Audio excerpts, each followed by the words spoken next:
러시아에 가면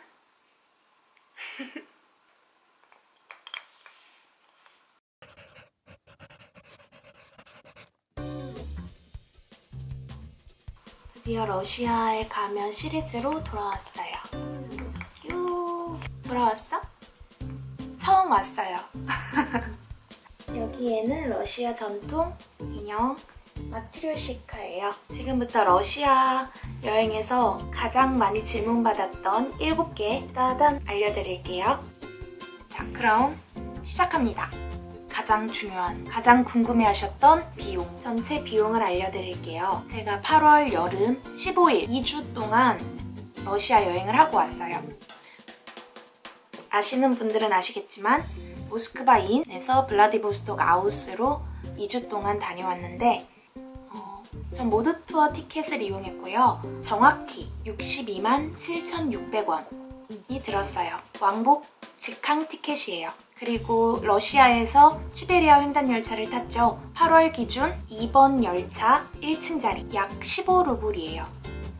그때 제가 갔을 당시에 러시아 환율이 17.2 정도 됐는데 지금 검색해보니까 러시아 루블이 19 정도 되더라고요. 좀 올랐어요. 그래서 약 15루블은 그 당시 기준으로 28만 원 정도예요. 시베리아 횡단 열차에선 교통수단과 숙박을 할 수 있으니까 그냥 저냥 괜찮았던 것 같아요. 숙박도 정말 중요하죠. 저는 숙박할 곳을 정할 때 위치를 가장 중요하게 봐요. 위치가 가장 좋은 곳에서 가장 저렴한 곳, 거기가 바로 제가 지낼 곳입니다. 그렇게 되다 보니까 시설이 약간 안 좋은 곳을 많이 가게 돼요. 모스크바에서 4박을 했는데 16인 남녀 혼숙실로 결정을 했어요. 4박에 4만 원. 나쁘지 않아요. 하루에 10,000원 정도? 하지만 남녀 혼숙 16인실 샤워실 하나입니다. 그리고 블라디보스톡에서도 4박을 했는데 1박은 8,000원짜리 여성 전용 호스텔에 묵고 그리고 나머지 3박은 시베리아 횡단열차에서 만난 롤라 집에서 카우치 서핑을 했습니다. 롤라를 모르시는 분들은 얼른 가서 시베리아 횡단열차 시리즈를 정주행하고 오길 바랍니다. 또 중요한 건 식사죠. 물가가 정말 낮아요. 제가 빵을 진짜 좋아하는데 거기서 이만한 정도 빵이 한 250원? 300원? 이래요. 진짜 맛있는데 그래서 식사 비용을 약간 줄일 수 있었고 교통비도 많이 안 들었던 게 거의 걸어 다니고 친구를 사귀어서 친구가 차를 태워줬기 때문에 운 좋게 교통비는 많이 들지 않았어요. 기념품도 이런 마트료시카?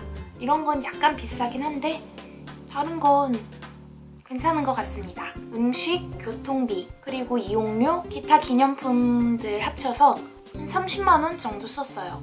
총 합쳐서 비용이 약 140만 원 정도가 들었어요. 2주에 140이면 괜찮지 않나요? 2주에 140? 괜찮다고 생각합니다. 좀 비싼가? 도대체 왜 갔니? 왜 혼자 갔니? 한 번쯤은 타보고 싶었던 열차예요. 그리고 자립심. 스스로 혼자 뭘 처음부터 끝까지 해낸다는 거 정말 대단한 일이잖아요. 처음부터 끝까지 혼자서 계획하고 준비하고 설계하고 싶었어요. 전 살면서 누군가의 도움을 정말 많이 받고 살았어요. 하지만 이번만큼은 스스로 행동하는 사람이 되고 싶었어요. 가기 전에 진짜 대부분 사람들이 그 돈으로 다른 곳을 가라고 어떻게 6일 동안 열차에서만 있냐고 시간이 아깝다고 그러시더라고요. 그런 말 들으면 진짜 흔들리죠. 내가 지금 정말 쓸데없는 짓을 하고 있는 건가? 그런데 직접 경험해보지 않은 사람들이 하는 얘기로 내 미래를 정하고 싶진 않았어요. 그때 부모님, 친구, 그때 사진을 찍으러 갔는데 사진관 아저씨도 모스크바에서 만났던 친구까지 다 타지 말라는 거예요. 그런 소리 들으니까 더 오기가 생기더라고요. 도대체 안 해봤으면서 왜 그런 소리를 하는 거야? 저는 시베리아 횡단열차 자료를 그 당시에 많이 찾아봤는데 정보가 정말 없어요. 정보가 그렇게 없는데 다들 어디서 안 좋다는 소리를 그렇게 들어온 건지 너무 신기해요. 결과적으로 제 여행 중에 가장 뜻깊다고 자부할 수 있는 시간이 됐어요. 6일 동안 열차 안 탔으면 정말 후회했을 거예요, 지금. 그것도 남들이 하는 말 때문에 무서워서 안 했으면 정말 지금 후회했을 거예요. 아직도 사람들이 왜 열차를 탔냐고 물어볼 때가 있는데 대답하기 곤란할 때가 많아요. 자립심? 나를 찾는 여행이라고 포장을 했지만 그냥 가고 싶었으니까. 그때 아니면 못 갈 것 같았으니까 다녀온 거예요. 멋지잖아요. 남들이 두려워하는 걸 해낸다는 게, 도전한다는 게. 응? 무섭지 않았어? 무섭지 않았냐고요? 엄청 무섭죠. 정보가 없는데 사람들이 위험하다고 여자 혼자 열차를. 그런데 웃긴 건 그 사람들은 열차 내부가 어떻게 생긴지도 몰라요. 제가 가지고 있던 두려움은 바로 주변 사람들이 던져주는 걱정, 그 걱정들이었어요. 계속 안 좋은 얘기를 저한테 해주시는 거예요. 이러면 어떡해, 저러면 어떡해. 해결책도 안 주면서 걱정을 해줄 때 좋은 방안을 제시하면서 걱정을 해주는 건 바람직한데 이런 걱정이 있을 수 있는데 이런 불안과 위험이 있는데 왜 가냐 이거예요. 원인을 차단하려는 뭔진 모르겠지만 위험할 것 같으니 가지 마. 전 그렇게 못하겠어요. 그래서 그런 말들을 듣지 않기로 했어요. 그러니까 마음이 편하더라고요. 사람들이 걱정해주는 소리를 가끔은 흘려보내는 것도 좋은 방법인 것 같아요. 그 걱정을 안고 가봤자 마음의 짐만 될 뿐일 거예요. 대신 내 몸은 내가 확실히 지켜야 합니다. 저도 처음에 모스크바 도착해서 눈물이 찔끔 났어요. 진짜 무서워서 울 뻔했어요. 하지만 그 두려움을 깰 수 있는 거, 나를 안전하게 할 수 있는 건 나예요. 내 마음가짐과 행동, 그것만 정확히 하면 됩니다. 스킨헤드 봤어? 스킨헤드... 이거 약간 애매해요. 우선 저는 스킨헤드에 대해 잘 몰라요. 정확히 어떤 조직이고 어떤 일을 하는지 잘 몰라요. 한 번도 보지 못했어요. 러시아에 15일, 다른 여행자들에 비해 약간 오래 머물러 있던 시간일지도 몰라요. 그런데 그 시간 동안 계단에서 캐리어를 끌 때 갑자기 나타나서 캐리어를 들어주거나 음식을 저한테 나눠주고 집에 초대해서 재워주고 이런 일들밖에 없었어요. 이건 제 생각인데 스킨헤드가 무서워서 러시아를 가지 못한다면 다른 유럽 국가도 가기는 좀 힘들 것 같아요. 어느 곳에서든 사건, 사고는 존재해요. 정말 스킨헤드라는 것 때문에 표를 취소하는 사람을 봤는데 진짜 안타까워요. 물론 제가 러시아가 안전하다는 인식을 강요할 순 없어요.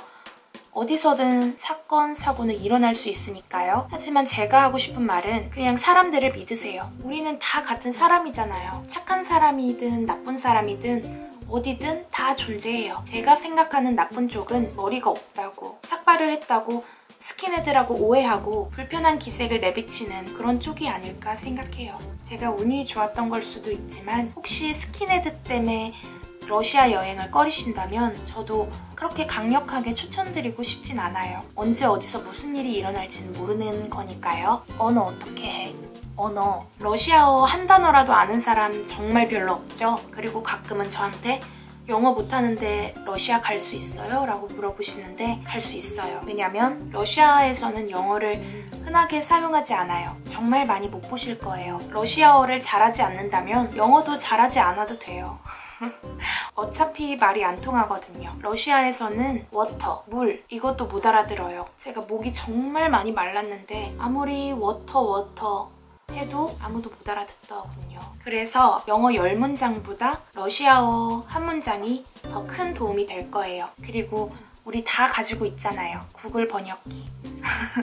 정말 최고입니다. 구글 번역기에서 러시아어를 다운받으세요. 오프라인에서도 어디서든 사용할 수 있어요. 특히 시베리아 횡단 열차에서는 데이터가 잘 터지지 않기 때문에 오프라인 번역기를 사용하면 의사소통이 가능합니다. 번역기 보여주고 손짓, 몸짓, 표정짓 다 하면서 지내고 왔어요. 러시아는 어떤 곳이에요? 러시아는 어떤 곳?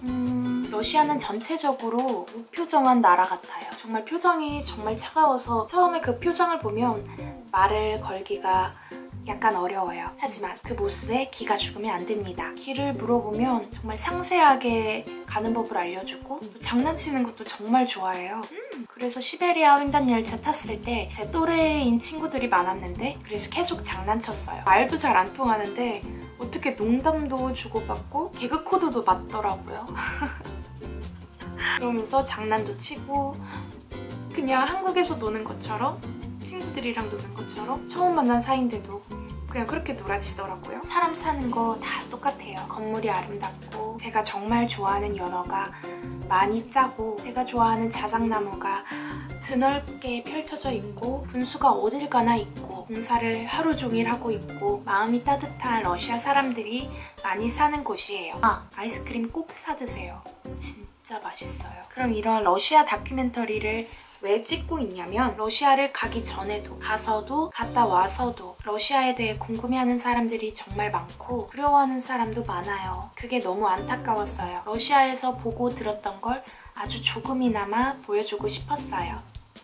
물론 약간은 오글거리고 약간이 아니고 좀 많이 약간은 노잼일 수 있어요. 하지만 이 방법이 제 여행기를 가장 담백하게 표현해낼 수 있다고 생각을 했어요. 맞죠? 단 2주의 기록이지만 지금까지의 영상들과 앞으로도 공개될 영상들로 러시아의 온도가 느껴졌으면 좋겠어요. 가끔 제 영상을 보고 러시아 여행을 간다고 하시는 분들이 있는데 너무 좋아요.